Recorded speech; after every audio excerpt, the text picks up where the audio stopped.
বরিশালের বানারীপাড়া উপজেলার বিশারকান্দি ইউনিয়নের চৌমোহনী বাজারের ওয়ার্কশপ মিস্ত্রি গোলাম মোস্তফা ২ বছরের বেশি সময় ব্যয় করে তিনি তৈরি করেছেন অভিনব এক বাহন, যা দেখতে অনেকটা বিমানের মতো। দূর থেকে বিমান মনে হলেও এটি আসলে অবসর কাটানোর নৌযান। নাম সুবর্ণ এক্সপ্রেস 2। রাত্রে বসলাম, চিন্তা করলাম যে একটা বিমান তৈরি করি। প্রকৌশল শাস্ত্রে গোলাম মোস্তফার কোনো একাডেমিক জ্ঞান নেই। ওয়ার্কশপে কাজ করতে গিয়েই যতটুকু শিখেছেন।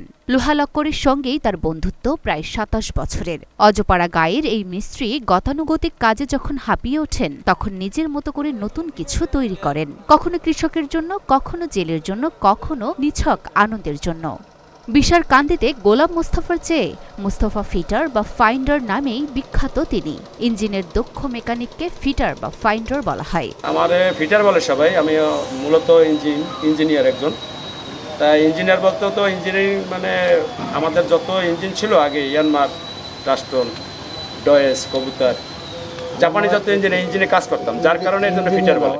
১৮ জন যাত্রী নিয়ে ২৪ ঘণ্টাই নৌপথে চলাচলের সক্ষমতা রয়েছে গোলাম মোস্তফার বিমানের। আপনার ১৮ জন নিয়ে তো আমি বানেপুরে গেছি, তবে মনে করেন আরও ২-৩ জন বসাইতে পারবো। বড় নদীর থেকেই যখন গেছি ১৮ জন নিয়ে কোনো সমস্যা হয় না এবং হবেও না। ইঞ্জিন চালিত এই বাহনটি এখন পর্যন্ত নিজেই পরিচালনা করছেন তিনি।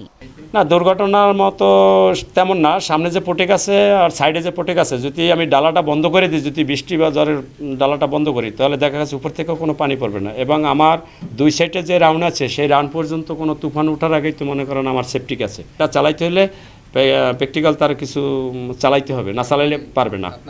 হ্যাঁ লাগে। আর না যদি চালাইতে হয়, তো দক্ষ অবস্থান তার আনাইলে একটা দিন ট্রেনিং দিতে হবে। সদ্য সমাপ্ত বানারীপাড়া উপজেলা পরিষদ নির্বাচনে উড়োজাহাজ প্রতীকের ভাইস চেয়ারম্যান প্রার্থী তার প্রচারণায় মোস্তফা ফিটারের তৈরি বাহনটি ব্যবহার করেন। এটা আমার ভালো লাগছে। আমি দেখতে অরিজিনাল বিমানের মতন মনে হইতেছে। বিমানে ওঠা তো আমাদের তৌফিক নাই, এটা উঠলাম, একটু মনে করছি যে বিমানে উঠছি। প্রচুর ভালো লাগে। আমার দাদার বিমান, সে তৈরি করছে।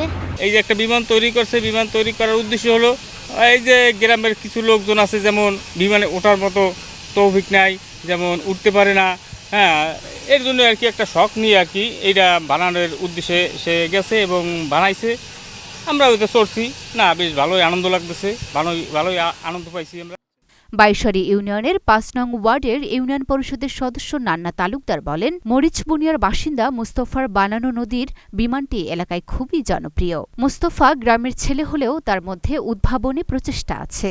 অর্থের যদি যোগান হয়, তাহলে আমার দ্বারা মানে চেষ্টা করলে অনেক কিছু সম্ভব, কিন্তু আমি তো পিছনে অর্থ দেই, কারণ ব্যয়বহুল খরচ। যে কোনো জিনিস কাজ ধরতে গেলে এখন ব্যয়বহুল খরচ হচ্ছে। লুনা আফরোজ নিপা, ঢাকা পোস্ট।